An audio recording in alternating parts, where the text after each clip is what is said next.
喫茶店で店の女の人と男の人が話しています。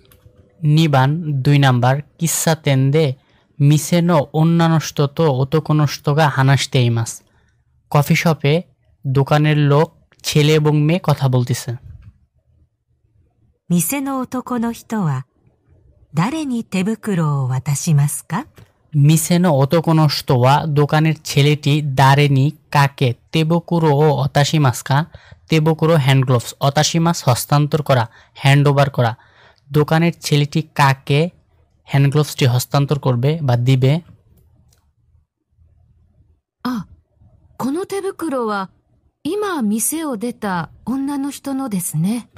あ、この手袋はএই হ্যান্ড গ্লোভসটি今店を出た女の人ですね。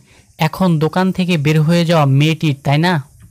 ああ、4人のグループですね。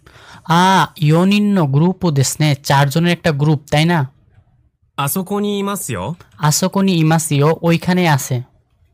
すぐ持って行って渡してください。すぐ持って行って渡してください。শীঘ্রই নিয়ে হস্তান্তর করুন, হ্যান্ড ওভার করুন। 髪が短くてメガネをかけている人のです。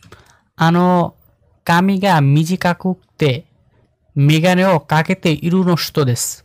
ওই যে চুল হচ্ছে খাটো এবং চশমা পরা মেয়েটির এই হ্যান্ড গ্লোভসটি। তাহলে এখানে হচ্ছে 4 নাম্বারটি, চুল খাটো এবং চশমা পরা। わかりました。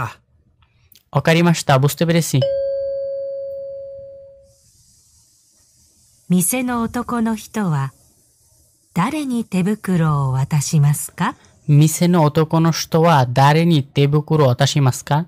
দোকানের ছেলেটি কাকে হ্যান্ড গ্লোভসটি হ্যান্ড ওভার করবে?